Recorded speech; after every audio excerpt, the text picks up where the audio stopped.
रात को 12:30 बज रहे हैं और ये एंजाइटी ना मुझे रोज़ होती है।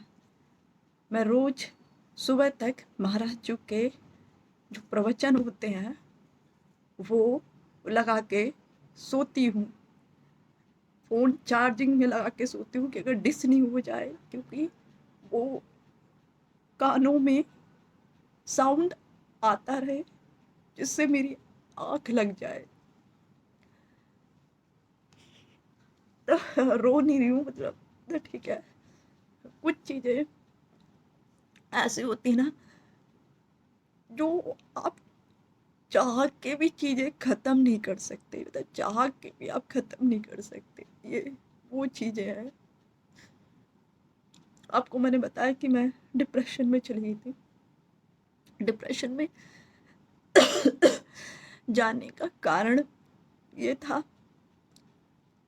कि जो चीज़ सामने हुई है और उसी को कह दिया जाए कुछ नहीं हुआ। अब मुझे समझ आया कि कितनी लड़कियां सफ़र करती हैं, जिनके साथ हुआ होता वो कितनी सफ़र करती हैं। और जो करते हैं ना वो खुलेआम घूमते हैं, वो खुलेआम समाज के अंदर बैठते हैं, वो खुलेआम अपनी वाहवाही कराते हैं और स्त्रियों को टॉर्चर करके उन्हें समाज में गलत साबित करते हैं जब वो सही के लिए आवाज़ उठाती है। ये जो जो मुझे एंजाइटी होती है और जो मैं डिप्रेशन में गई हूँ, ये आदमी देख रहे हो, ये आदमी, यही वो आदमी है जिसने 13 साल की उम्र से सेक्सुअल हरासमेंट किया, अब्यूज, मार पीट, आपत्तिजनक गालियाँ, जिन्हें सुनने में भी बोलने में भी शर्म आ जाए।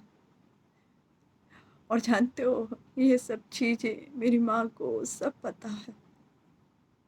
वो कहती है ये कुछ नहीं हुआ, ये तो घर घर होता रहता है। होता रहता होगा, घर घर होता रहता होगा, जरूर होता होगा घर घर, पर हर इंसान एक जैसा नहीं होता है। कोई कोई वो चीज नहीं भूल पाता है, नहीं आगे बढ़ पाता उस चीज से, नहीं बढ़ पाता। कितना बड़ा वो शब्द हो कि जिसने खुद देखा हो करते हुए, जिसने खुद मुझसे खुद सब चीजें पूछी है, जिसके सामने सारे सबूत है, जिसके सामने सब, वो माँ बोलती है। वैसे तो मुझे अब घिन आती है उससे, बहुत घिन आती है कि कुछ नहीं हुआ।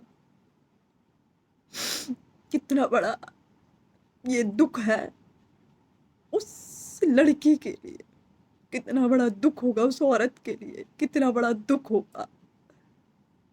लोग बोलते हैं माँ बाप बाप बनकर पाप करते रहे, तुम माँ बनकर उसे छुपाती